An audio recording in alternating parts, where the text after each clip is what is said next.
Well, Yeah. here in the Storycraft Cafe, I am your host, Hank Garner, as always. And today, this is a conversation that I have been waiting for such a long time.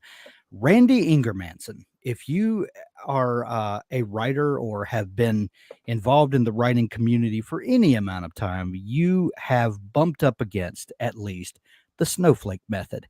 And Randy's method that he came up with.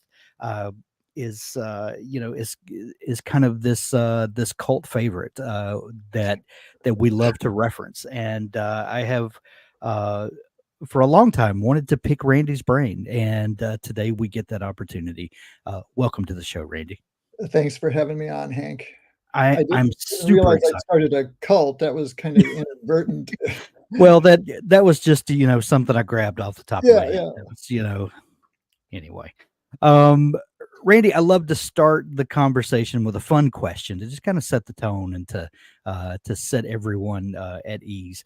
And I have a couple of go-to questions that I like to use, and one of Okay. them is: is there a piece of writing advice that you have gotten over the years, and either you are super happy that you received that advice and you hold it dear to your heart and you refer to it all the time, and you're a better person and a better writer because of this advice?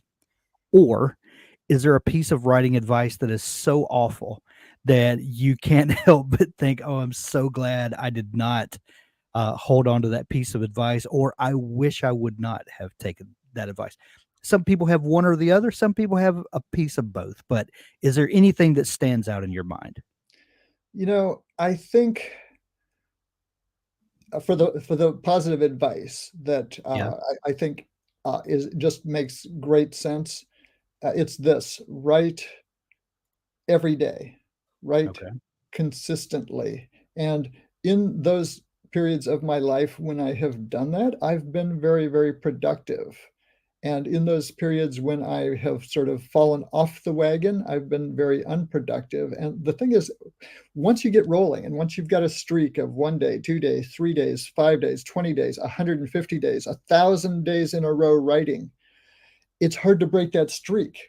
But if you Right. drop it, if you fall off the wagon for like 1 day, it's like, oh well, I blew it for 1 day, so 2 days is hardly any worse, and 3 days is hardly any worse, and 750 days is hardly any worse. So, there's a famous writer. This has been attributed probably to several different famous writers, so I won't even try to tell you which one actually said it. But Sure. some famous writer once said, I write when the spirit moves me, and the spirit moves me every day. Right. Right. That's just good advice. That is. That is Um, good advice. and I'm currently off the wagon. Things happened in my life about a month ago, family issues, and I kind of had to take a weekend off, and then that turned into a week and 2 weeks, and it's We've been all been there. several weeks. Yeah, Yeah. yeah, Yeah. yeah. As far as bad advice, as we get older, things we start dropping things. I'll probably come up with it like 30 minutes later. I'll say, "Oh yeah, here's the bad advice Yeah. that you asked for half an hour ago," and I'll just sort of butt in then with it. But W- I Feel think free to interject. I've had many, many, many pieces of bad advice given to me over the years. Um, uh, and well, yeah, I guess one of them is probably just this. Uh, just don't plan your novel, don't plan your writing, just sit down and let it well up from your inmost being. You know what, here's the thing: that is great advice for those for whom it's great advice. It sounds tautological, but it's just different people's brains are wired differently. Right. And those of us who need to plan. Yeah. And that, and there's different levels of planning. Robert Ludlum was famous for producing like 100-page synopses for a 500-page novel, so that's a really high percentage of the novel. But he had it all just worked out to he had every scene planned out. He knew exactly what was going to happen. And that worked great for Robert. And then on the other end, Stephen King, Anne Lamott, they're sort of you just sit down and let it well up from your inmost being. And that works great for them. I am sort of in the middle. I need some sort of a plan. I need a strategic plan at the high level, but Yeah. I don't do well with sort of a micromanaged plan because I know that it's going to change as I Right. work.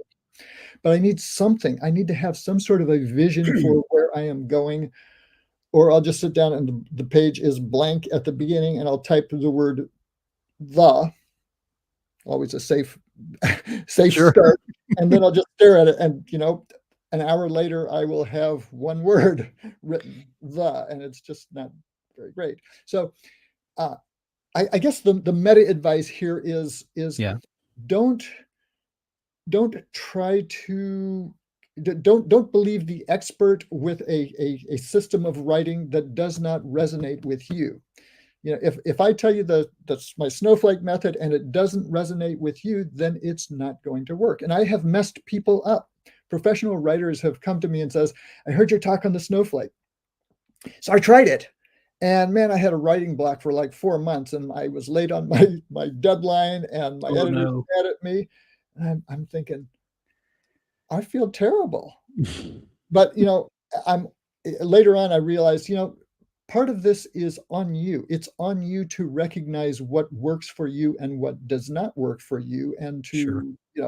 and yet I've had other people who say, "Man, I read your article." I had a woman email me several years ago saying, and she had a Nigerian name and a Nigerian email address, and I thought immediately, okay, I know what this is going to be. I've got $16 million in the bank. But she says, I came across your Snowflake article, and I loved it. So I outlined my book in January. I wrote the book in February and March. I got an agent in April, and it's now July. We've sold a 2-book deal to Hyperion, and I'm thinking, okay, where's my $20 million? Where does we get to that? She, it was true. She had written a book about Wow. Nigerian scammers, but it was a novel and she got it published because the Snowflake method resonated with her. It clicked perfectly for her. So I guess I'll just reiterate the meta advice here is when someone gives you advice, if the shoe fits, well, run with it. But if it does not fit, don't try to put it on and wear someone else's shoes that don't Sure. work. Well, Okay. I have something that I need to admit to you here, kind of at the top. We earlier this week, a couple of days ago, we had author Stephen James on the show, and Yeah, he I wrote know a some. book, Story Beats Structure. And in my mind, when I schedule this, oh, we're going to have a pantser on Wednesday, and then we're going to have Randy on Friday, and it's going to be the pantsers versus the plotters. And when I got to talking to Steven, I realized that he's not completely over in this camp. And after reading the Snowflake method, and because I'm a nerd Mm, for writing craft, I have a million writing craft books, but in reading it and kind of beginning to understand your mindset, the way you approach with the Snowflake method, it's almost like a pantser pantses the plot.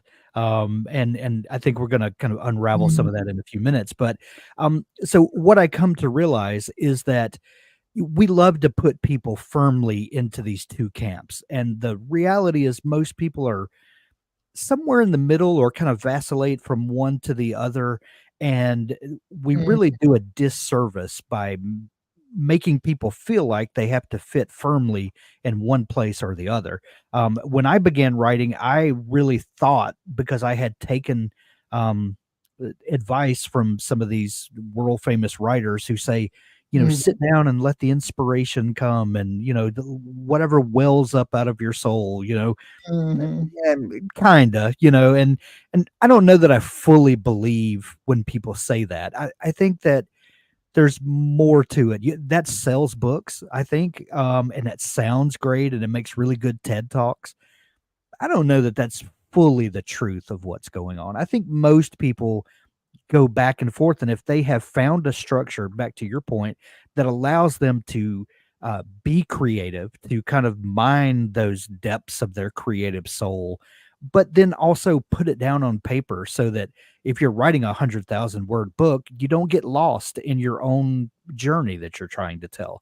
And for Right. me, that's what I'm really taking from the Snowflake method, is that it allows me to take time to really think through my story, to be creative with it, but to write down a plan so that I don't get lost in my own thoughts and story. Yeah. How did you first start coming up with, or I didn't mean to cut you off. Finish saying what you were gonna say. I'll just add this comment here. I know Stephen James. We met at a writing conference years ago, and Yeah. wound up spending quite a lot of time hanging out at in the Oh, evenings and stuff. fantastic guy, Nice fantastic guy. guy. Yeah, Yeah, really enjoyed talking to him, and we exchanged thoughts on how we write and things. sure. So yeah, Stephen's a great guy. Yeah. Okay, so how did I come up with the snowflake method? Yeah, well I well well, just first off, you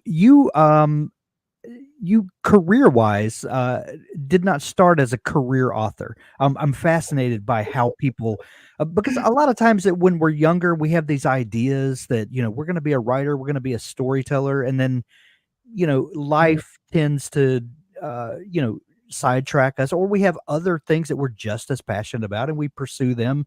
And for most people, the path back to writing is sort of a circuitous route. What brought you around to writing first? I guess I had always just wanted to be a writer when I was a kid. I read endlessly when I was a kid. It was a safe place in a maybe Yeah, in sort of an unsafe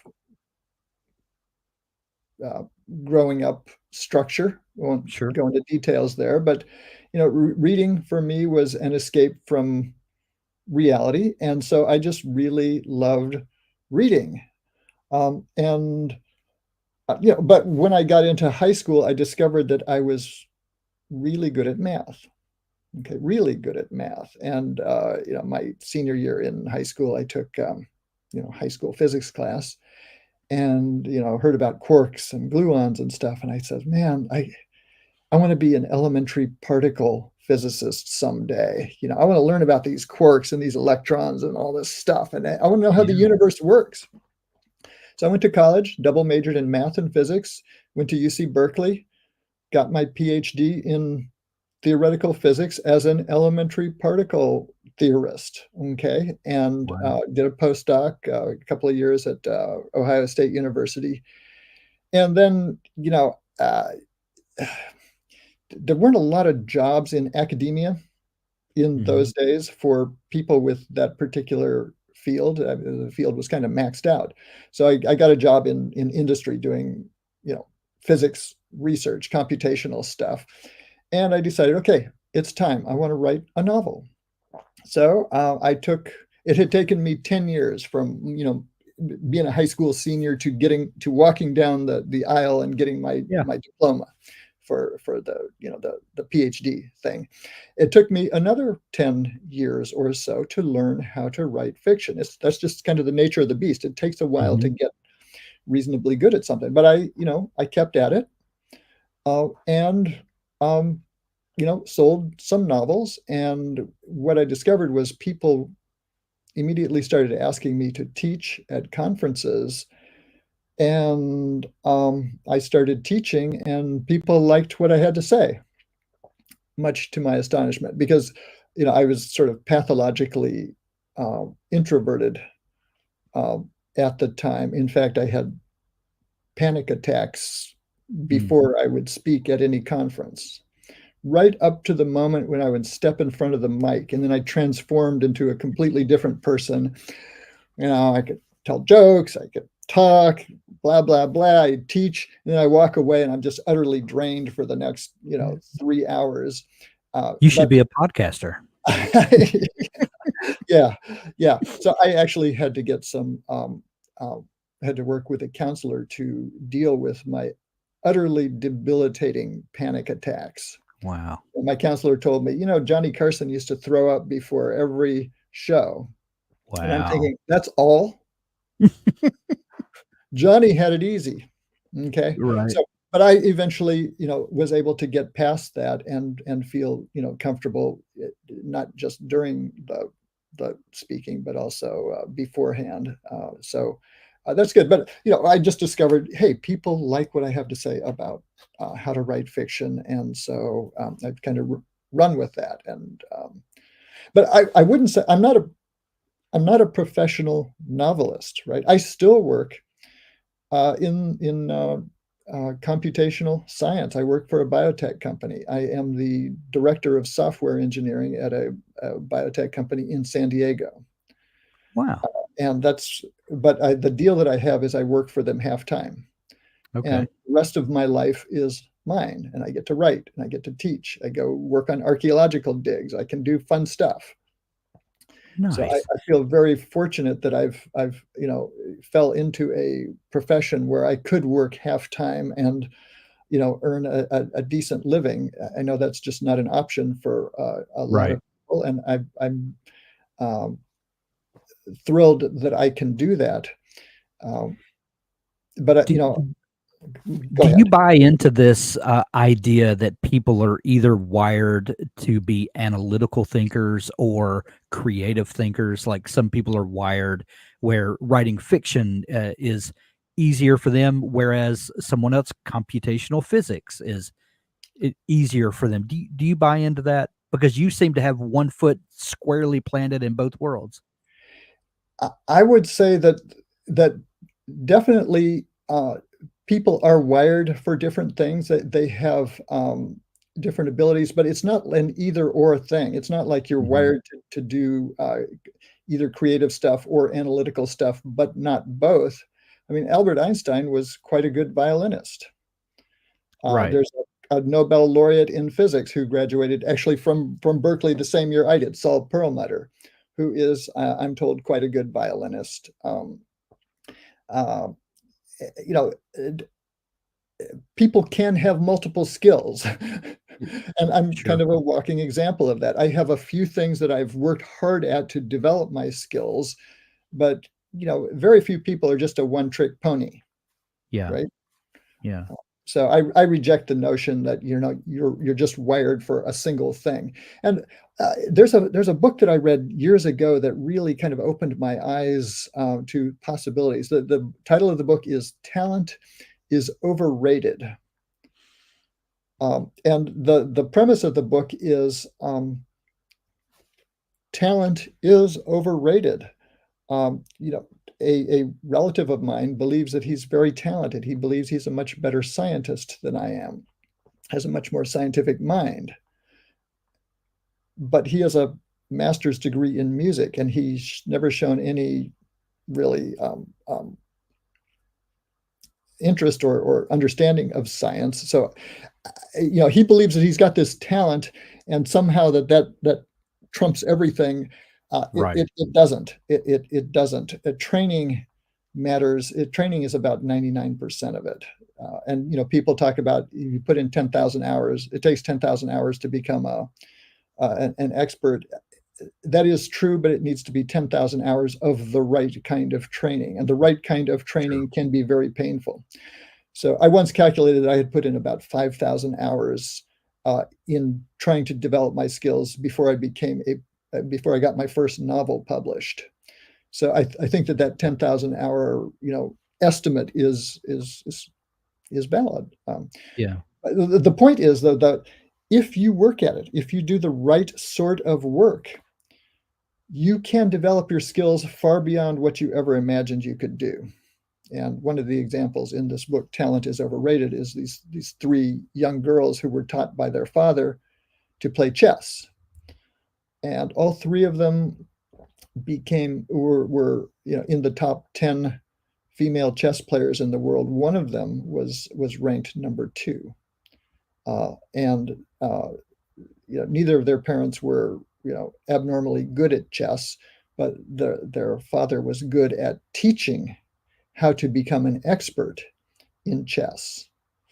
And so, for those listening, I want to just say this: if you want to become a writer, a novelist, bad enough, and you do the right sort of training, you can become good. You can you can achieve your dreams, but it's not going to be easy. Your book, the Snowflake Method, Mm. you detail this method that you came up with, but you tell it in a you couch it in a story, which Fairy tale, yeah. is so much fun. It's a fairy tale, and it's so easy to grasp the concepts because it does not read like a textbook, and I love that about it. I love that, I so much so that I have this, and I also have the audiobook, on my phone, because I'll go for a long walk with my dog, and I'll just put it on and just listen and let those concepts kind of, sink in, and, so was this a you talked about your 10,000 hours of wood Uh-huh. shedding and earning those skills, as a writer. Did your Snowflake method come out of that? Well, obviously it did, but did you begin right was I guess what I'm asking is, did the Snowflake method come naturally as an extension of your writing, or did you have failed attempts that then brought about a method uh, that allowed for success for you? Well, I'll tell you where the snowflake came from. So Okay. in seventh grade, I was in we had moved to Germany. My dad was in the army. We were in this junior high school, and I came into the school in like November or something. So I was kind of an outsider. And our Yeah. English teacher wanted to teach us just how to write a paragraph, right? Just write one good paragraph. If you can do that, you can write more. So um, we all took a stab at it. I submitted a paragraph, and it came back from her, and she says, "No, this is not right. You're not doing it right." So I tried Mhm. again, and that also wasn't doing it right. And finally, she says, "Look, what you want to do is have 5 sentences in your paragraph. First sentence is an introduction that says what you're going to say. Then you have 3 sentences that kind of support that. And then you have one sentence that sort of wraps it up. So you say what you're going to say, then you say it, and then you say what you said." Okay. Right. And so I wrote a paragraph like that. And she gave me an A for it, but it kind of stuck in my head that, okay, there is a structure to how things, you don't just sort of write whatever you want. There needs to be Right. a structure, a presentation to it. So that really stuck with me, and all through high school and college, when I had to write papers, I sort of worked that way. Well, what am I going to say? Okay, work that out first, and so I found it very easy to write um, papers in college when I had to write papers, because I just sort of fleshed it out like that. So when I was getting ready to write my PhD thesis, all my fellow grad students in physics were going, "Man, this is such a labor to write." And I just sat down. I had this new idea that came to me, and I says, "Let me just work on that." So I just wrote a page on, here's what I'm going to do, and then I tried it, and things worked out nicely. And honestly, in a month or so, I had the first draft of my PhD thesis written. And talking to other people, I think that that's a rare experience. But what I realize is there's a methodology here. It's divide and conquer. You figure out at the high level what you're going to do. You break it down into bits. You break each of those down into bits and further until you've got the whole thing written. So when I decided that I was going to write a novel, right? To me, it just seemed obvious that this is the way to do it. You start with, okay, here's what the story's about. Then you flesh it out. Then you expand it some more, and you just keep expanding until you've got things written. And to me, it seemed obvious, because it was by that time now ingrained after 20 or so years of since seventh grade. That's how I had been writing everything. And so I just thought, this is the only way you can write a novel. And so I got kind of evangelistic about it when I was telling people, this is the right way. Any other way does not work for you. And Yeah. quickly people smacked me in the face, metaphorically, and says, "No, there's other ways. You're pretty arrogant. You're quite a jerk here about this." And I finally learned to sort of tone it down, pull back, and say, "You know what, this works for me. If it works Right. for you, great, you know, run with it. If it doesn't work for Yeah. you, use it as a learning experience for something that does not work for you, and just go with that. And so that has really flown well with people, because by my estimate, about a third of all people really, really, really resonate and can use the Snowflake method exactly. Then there's some Right. people who are just, who really prefer the seat of the pants method, and they run screaming when they hear Snowflake. And then there's some people who want more structure. They want to outline it in very, very great detail. Uh, but I think that everyone, because of the way that I wrote the Snowflake book, it talks a lot about story structure and what you're trying to Right. achieve, how, character arcs and things like that, and the 3 act structure of a novel, and how scenes are structured and things. So that is useful to anyone, whether or not they are a pantser or a outliner Right. or a snowflake, or what. So I had a wonderful time writing that Snowflake book, because I just says, yeah, I'm just going to have fun here. And every chapter of it is going to sort of it is going to illustrate the point that the chapter is making. Right. So It's a very meta in that yeah, sense. yeah, it's very It's meta. Yeah, yeah, it's talk about the first disaster. The big bad wolf comes in and shoots baby bear with a gun. right. Disaster. Right. That is the first disaster of the novel. So Right. yeah, it's extremely meta. Yeah, it's almost recursive in Yeah. its you know, if Yeah. that's Well, a and side that's tangent. what fractals are. They're self-similar. They're self-describing, and that's Right. what that's what we mean by meta. Is it's recursive. r- Right. Refers to itself. W- One thing that I really appreciate about how you that something that you go into early on in the book, and then early on in the snowflake method structure, is to understand who you're writing for before you get knee deep into the story.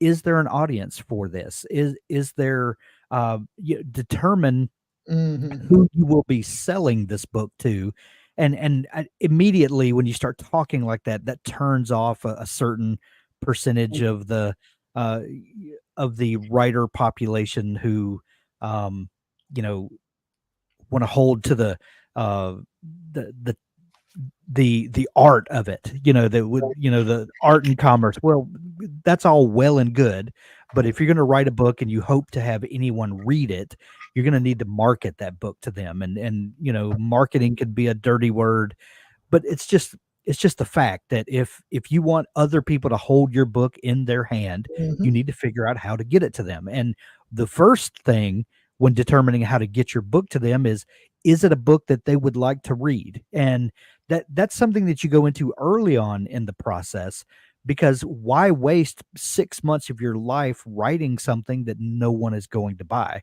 Hmm. Um, so you talk early on about finding that sweet spot of writing a story that not only you love as the writer and that you're Hmm. going to want to spend a chunk of your life immersed in, but that other people will too. When did that start coalescing for you, and did you realize that that needed to be thought of early in the process?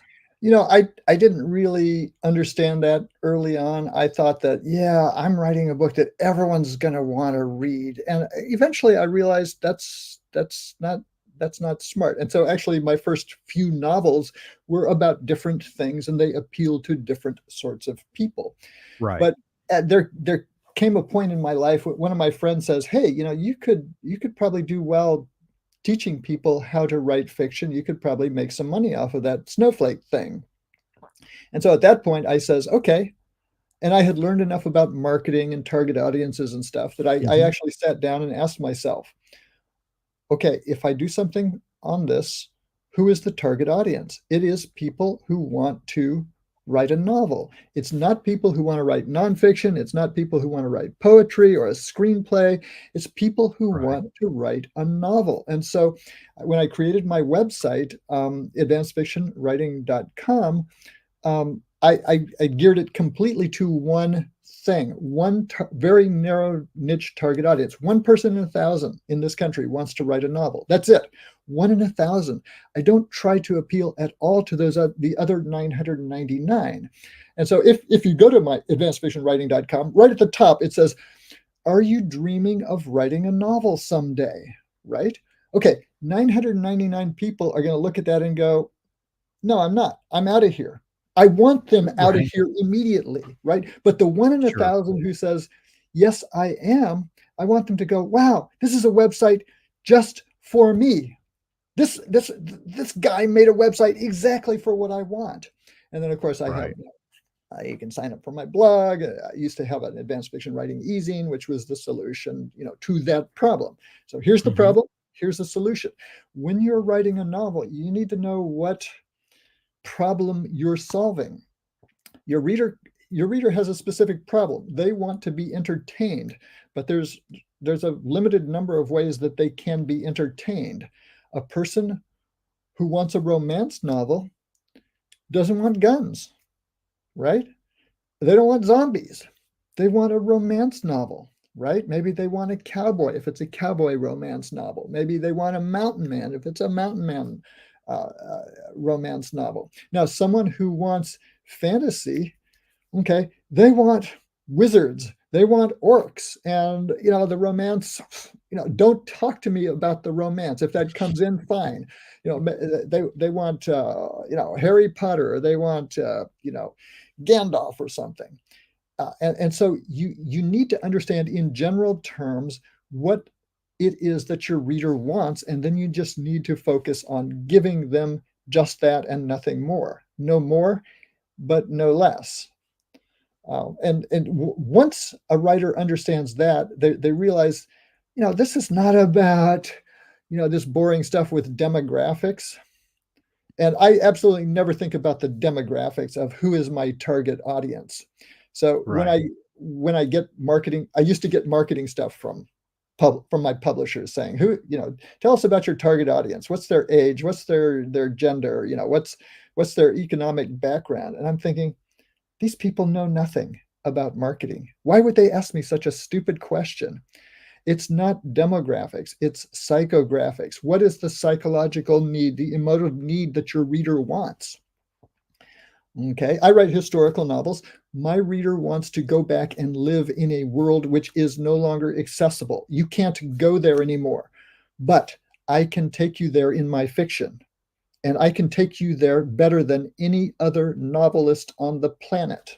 Okay, that's the goal that every single novelist should have if they're writing historical fiction or fantasy fiction. I can take you to that world you want to go to, and nobody does it better than me for that exact world. Okay, that's what real marketing is. So then if you go to my personal website, you will see the world, you'll see graphics for the world which I take my people to. And my promise, I will take you on an adventure to this place. And people who don't want to go to that place, they're out of there immediately. But the one in 1,000 person who does want to go to that place says, "I have never seen a website anywhere that promises to take me to this place that I wish that I could go to." So that's what marketing is. And that's, I think, if every novelist thought about, what is the one world that I can put my reader in that nobody else can do, then, we would stop stressing about marketing. Right. Right. TW asked, what was the name of that website again? The one that you referenced a minute, was it advancedfictionwriting.com? Advanced fiction writing Okay, gotcha. .com. I Yeah. I know I had yeah, I had bumped, into it the other day, but I didn't have it pulled Yeah. up, so, and we'll put that in the show notes, when this is Yeah. over as well to make it easy for folks to find that.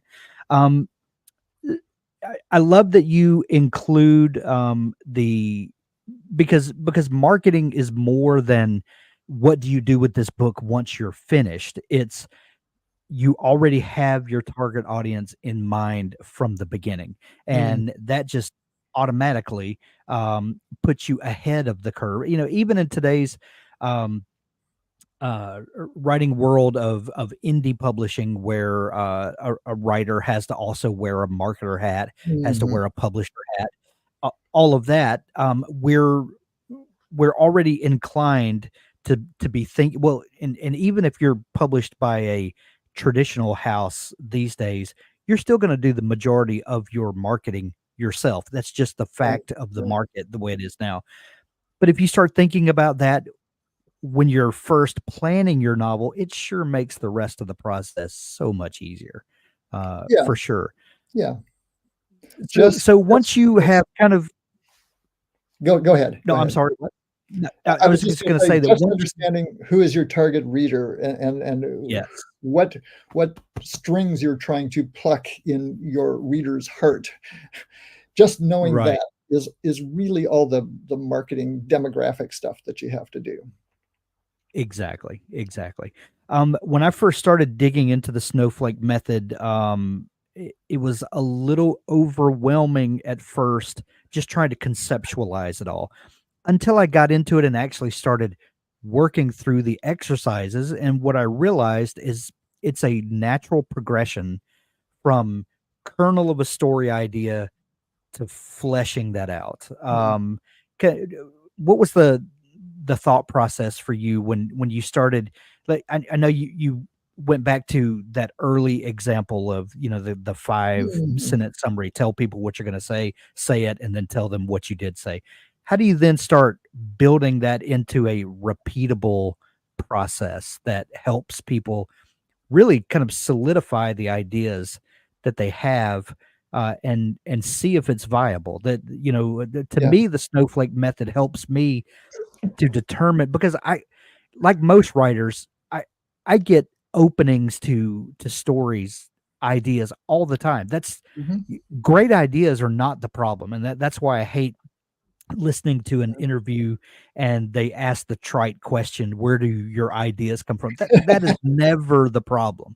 Never the problem is where the ideas come from, is which ideas are good ideas and which ones have legs that can grow into 100,000 word novel, or, Mhm. how did you start kind of realizing that this is a sustainable, repeatable process that will help see if this story has legs? Yeah. Well, I proved it by just doing it. Okay. Yeah. And like you say, the snowflake can be intimidating when you look at these 10 steps. The problem is a human brain can only keep like 7 things in their brain at once. So a 10-step process, you're automatically you're going to feel overwhelmed because you Right. can't retain all of those. But what I find every time I do it is start with the first step. Okay. And the first step actually comes with a time limit. It says take an hour and write one sentence in 25 words or less that says what your story is about. And you might say, an hour to write one sentence? That's way too much. But no, no, it's about right. You don't want to spend 6 months obsessing on your one sentence summary. You want to give yourself a time limit, get it done. Okay, and then move on to the next thing. Expand it out to a paragraph. Take another hour to do that. And what I find is that people who actually just sit down and say, what's the next step on the list? I don't care about the other 9. Just what's the first step on the list? I can do that. And an hour later, I've got something that's pretty good. Now, I guarantee that first one sentence summary that you write is not going to be great. Maybe it'll be just a B. Yeah, and it doesn't need to be. But it's the way I think of it is sometimes it's just a required stepping stone to get to the Mhm. A, and then to get to the A plus, and then to get to the A plus plus. Uh, Ultimately, you will get there, but it may just take a little time to ferment. But you can't ferment until you got something, right? Sure. Right. And so, I think that the proof is in the pudding, as people say. Just try it, see how it works. Um, Do you at this point in your writing career, do you still hold to those 10 steps? Do you go through all 10 of those steps with every new project that you take on? Generally, but I will riff on different things. The novel I'm working on right now, I have the disadvantage that I know just about everything that happened. Okay, so I have a historical source. I'm writing a 6-month chunk of a revolution that happened. And I have, by an eyewitness who was there, who participated in the revolution, I have Mm. an account of things. So I know what's going to happen. But he's just one of the characters, and he's not the main character. So the issue that I have is I've got the story, but it's not personal yet. And so Right. I- I'm having to actually do more seat at the pants stuff, in which I have the main characters who are sort of at the periphery of the revolution, who have their own lives that must be sort of woven into the revolution story. So the revolution is the main story, but it's not the interesting story. The interesting stuff is what happens in the lives of the characters. How does this revolution affect them? How does it totally screw up their life? How do they influence it in ways that may be surprising? And so I have not actually been able to snowflake yet their interactions with it. I have the main story all sort of sketched out because it was handed to me by a historian who was there. So it's a little bit different than a story in which I just make up everything, Yeah. right? If Um, Uh, Black Blade asked a great question that I want to okay. pop up here. When you have multiple main characters with multiple plot lines, maybe one for character development, one for big action, do you suggest multiple snowflakes? The answer to that is no. Just one snowflake will be fine, but a single snowflake has actually room for storylines for multiple characters. That's built into it. So starting with a step 3 in the snowflake method, where you sort of sketch out, okay, here's the one sentence summary for each of my major characters. Here's the one paragraph summary for each of my major characters. So each of your characters believes that they are the star of the show, right? In The Right. Wizard of Oz, the Cowardly Lion believes that he is the star of the show. The real star Sure. of the show, of course, is Dorothy. But the Cowardly Lion thinks this movie is about me, and the Tin Man thinks this movie's about me. You know, uh, Darth Vader thinks Star Wars is about him, and it's a Right. tragedy. Right. Every character thinks that they are the main character of the story, and they are the main character of their own story, which happens to be a thread in the in the main story that you are telling, which is about your protagonist. But if you had chosen a different protagonist, the main story would change. Yeah. So W- I hope that One answers. thing that I appreciate about the snowflake method is it builds a framework that I can then um, be creative inside of. Like you just said, you understand the framework of your story. You have a historical reference for it. You know there's a point A and a point Z, and you know where those things are definitively on the timeline. But what it does is it gives you this safety net almost that then Mhm. allows you to kind of pants in and out of that framework without getting lost or without the story taking a left turn that it never Right. should have taken. It's almost like a safety harness to Yeah. allow you to be more creative, so that this idea of by doing it this way, I'm cutting off my creativity, is really a misnomer. Right, right. So I want to go back to something you said earlier Okay. about creativity and how do you know if it's a good idea or not. My experience as a writer and as a novelist is that there are really no bad ideas. There are ideas that are sometimes incomplete. So yeah, as I said, I work for a biotech company. I solve hard math problems for them. Sometimes, in some rare cases, they're problems that have never been solved. Mm, And sometimes I wake up in the morning and I got this great idea. This is going to solve this problem, and I'll try it, and it doesn't work. yeah. Okay, but it got me a step closer. And sometimes I realize that seemed like a good idea, but that was just a third of an idea, and I need another third of an idea and another third of an idea. But because I have a goal, I know that okay, I've got this far. Then what's the next step on it? And it's the same with novels. You can have what seems like a great idea, but when you sort of try to put it into the snowflake structure, you realize, Okay, that is a great idea, but it's not a great idea for the whole novel. It's a great idea for one scene in the novel, or it's a great idea for part two of a four-part structure novel. And so Right. the Snowflake, it does not make you more creative. It shows you where you should be creative next. Okay, I've got this, I've done this creative thing. I put it into the Snowflake structure and I see that, okay, great, that's creative as far as it goes. But now I need to be creative on part three and part four and on part one. And I have to have, characters. I need to be creative to make a better villain because I don't have a villain yet. So that's what the Snowflake does. It just tells you be creative here next. Yeah. But Yeah. everyone is creative, and novelists are exceptionally creative. I cannot make you more creative. The Snowflake will not enhance your creativity one little bit.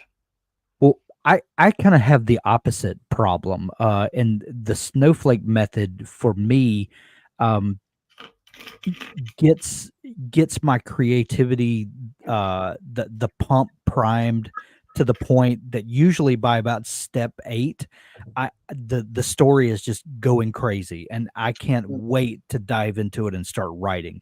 I sometimes I've not made it to step 10 because it's just, my brain is on fire and I have to Right. take off. That happens. It's by holding myself back and making myself go through the process, Hmm. slow it down, take some time in the beginning, it really ramps things up for me. Yeah, yeah.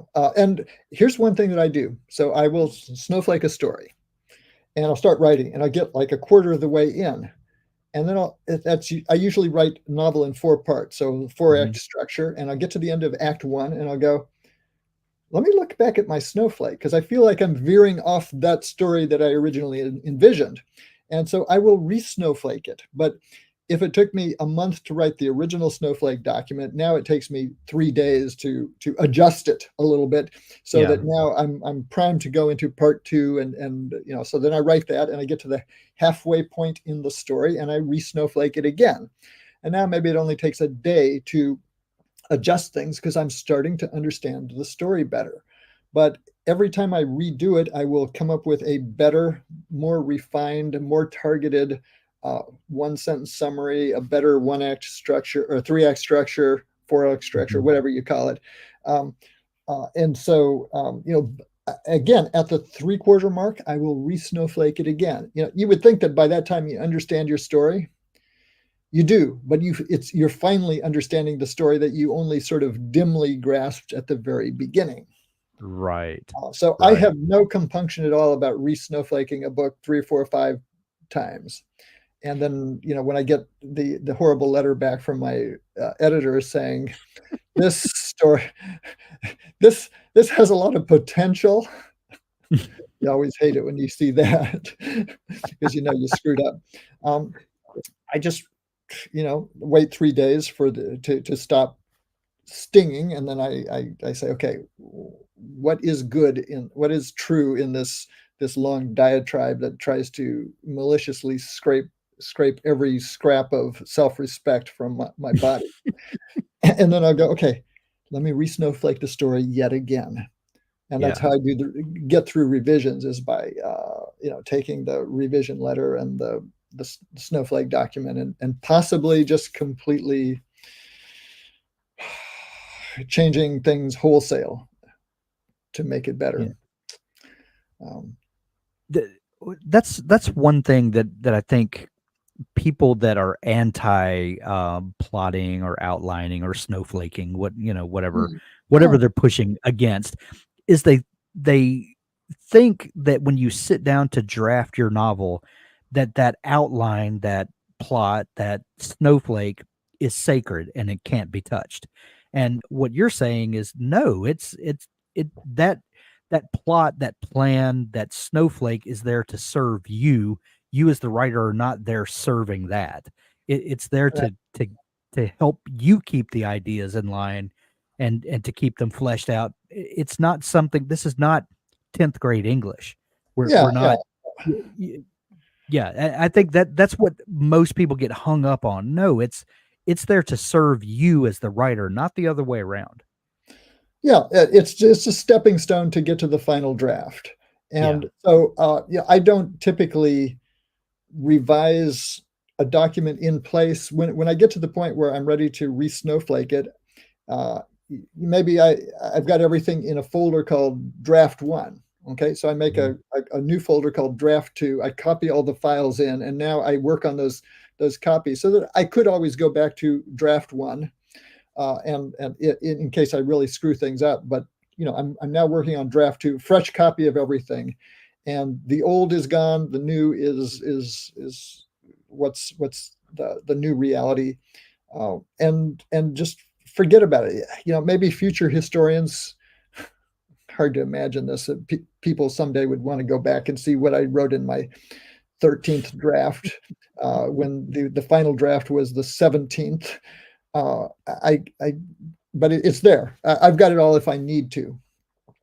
um, but I Gotcha. usually don't. I very rarely go back and refer to it. Yeah. Um, do you mentioned revisions a minute ago? Do you use the Snowflake method for doing revisions? Even say you don't get one of those letters from your editor, saying, "Oh, this has great potential," but say that they're pleased with it, but it obviously needs to go through a series of revisions like all novels do. Mhm, mhm. That's nothing against you as a writer. That's just Right. part of the process. Do you use the Snowflake method as part of revising Yeah, typically, even absolutely. if there are no big structural problems? Absolutely. I will, and there's really two ways to do it. So one way to do it is to say, okay, let me start again with step one and rethink that, and sort of plan out, here's how I'm going to restructure my novel. But some people have not don't have a snowflake to begin with. Maybe they Mhm. by the seat of the pants they wrote a first draft, sent it to their editor, and their editor says this is great, but it needs more structure. And then they're going, oh man, I don't want to do what Ingermanson says I should do. I can't start with I don't know what my story's about even, much less the three act structure. So what I suggest is you go the reverse direction. You start with step 9. Okay, and you analyze each scene. Okay, what happens in this scene? Is it a good scene? Is it a bad scene? Did it fail? Did it succeed? Okay, then from that you make a list of scenes. So that would be step 8. And now you have a spreadsheet of here's all my scenes. Okay, and then you work backwards and backwards and backwards through. I call this the flow snake instead of the snowflake, because you're Yeah, working through it backwards. And finally you get to step 1 and you go, oh, that's what my novel's about. Now I can write a one sentence summary. Maybe Ingermanson's not quite so stupid as I thought he was, because it's just he's all backwards in his way of thinking. And that's fine. If that's the way your brain is wired, that you need to write a first draft and then sort of work out the structure from the bottom up by looking at individual scenes and then parts and then things like that until you finally get to your one sentence summary of what your story is about. That is absolutely fine. That's a perfectly valid way to discover the structure of your novel, and then you can go back to your editor and say, "Hey, here's the blurb that you're going to use here. I got an 8-word blurb that is absolutely killer, and it appeals completely to my target audience, and it scares off everyone else. So everyone who sees this, if they want, if the blurb appeals to them, they're going to buy the book." Okay. Yeah, and that's kind of the goal of marketing, right? Is to have that one sentence summary that sells the book, right. and that's the starting point of the snowflake, but it is the ending point of the flow snake. So, I love that. however your brain is wired, it does not matter. No Right. one's gonna ever care which order you did things in. Uh, Yeah. no one cares if you got it perfect on the first draft or on the 100th draft. I think Hemingway Right. usually got it right on the 100th draft, and Yeah. People get too hung up on process sometimes. yeah, yeah. A very good friend of mine, Josh Hayes, who is a dedicated plotter, and I was not so much in my early writing. And we had this conversation one day, and he said, Hank, you're thinking about it all wrong. He said, everyone is an outliner. It's just, are you going to outline before you write the novel or after you finish that Yeah, first draft, and then yeah. figure out what to do with this jumble of pages that you've got? Mhm. And that for whatever reason, that flipped a switch for me, and it changed Yeah, the way I think about story structure. We've got a great question that popped in. okay. Originally, you say you used to write a multiple paragraph summary of scenes required for your novel, but you later dropped that step. Do you think new writers should miss this step? That's a has a very simple answer. Do what works for you.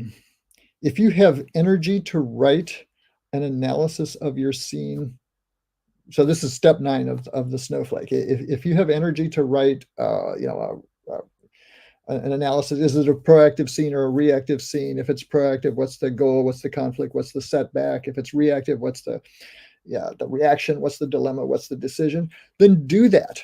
But if you just want to get into it and write the scene, then skip that step. And that goes for every single step of the Snowflake. If you don't have energy for a particular step in the Snowflake process, don't do it, or put it for later. You it's There's no requirement that you do step 1, then 2, then 3. You can do step 7 if you want.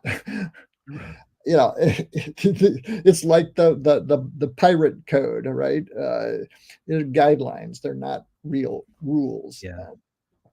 Yeah, that's a great point because I have had times where I have sort of a one sentence, sort of a what if question. That's, what if this happened to this person, and that there's just something about that question that just ignites, this, um, just you start imagining all sorts of possibilities. And Right. then there are other times where I've had a fairly detailed, maybe I'll wake up from a dream or something, and I'm like, "Oh, this is brilliant." And I have multiple steps to the plot kind of fully formed. And at that point, I write that down, and then I go back and I try to summarize that down to its core essence. And in that way, I'm kind of reversing the snowflake, and Yeah, you're I'm flow taking state. this big concept that I have and try to distill that down, so you can come into the process at any point, but for me, most of the parts of the process are integral.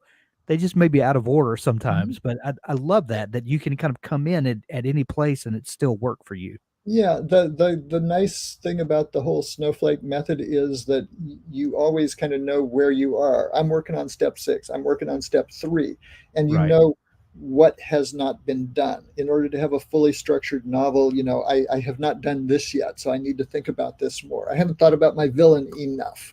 I have a weak Yeah. villain because I just sort of assume he's just a horrible person. Right. Um, the one other thing that I like, and I didn't like in the beginning, but I've learned to appreciate, is the fact that the snowflake method makes me slow down my process, especially the beginning of my process, because, like I said, sometimes you get that idea that you just want to run with, and Hmm. sometimes you get 6 or 7 pages, and it's completely run out of steam because you have no idea what any of this means or where it could go, and it just kind of fizzles out.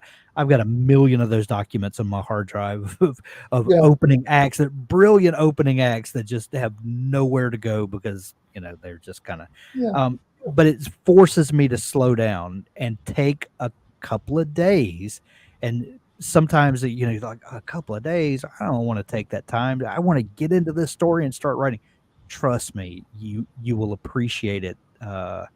Appreciate taking that time. yeah. You build a great wall when you start with great bricks. Right. And it's kind of drudgery to make all those bricks. Yeah. Yeah, But it's just part of the process.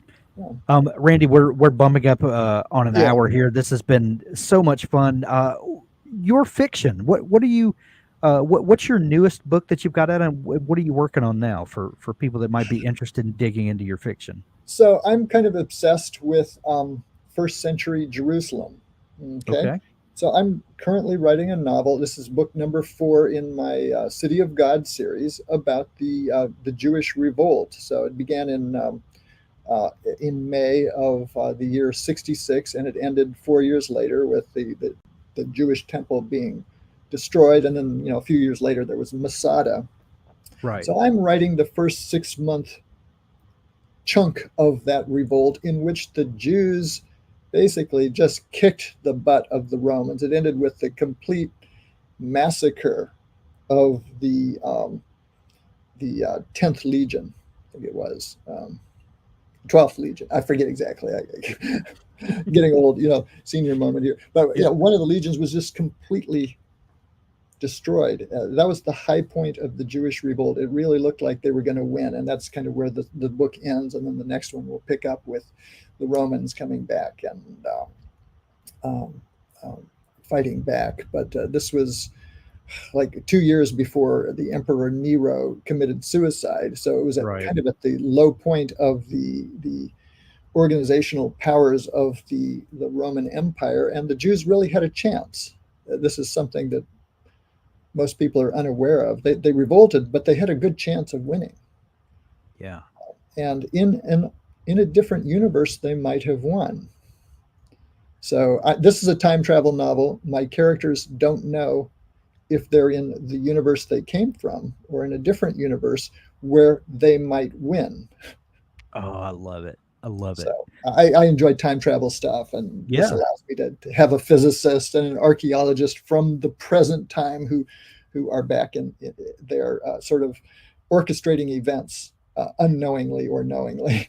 It, it sounds like a bit of a portal fantasy, if you will. I'm a sucker for a great portal fantasy where someone falls into another world and you're not sure where you are. And Yeah, it's, in this case, they know exactly where they are because yeah, the woman is an expert in history. She has a eidetic memory, photographic memory. She knows everything. She has read Josephus, and so she knows what's going to happen.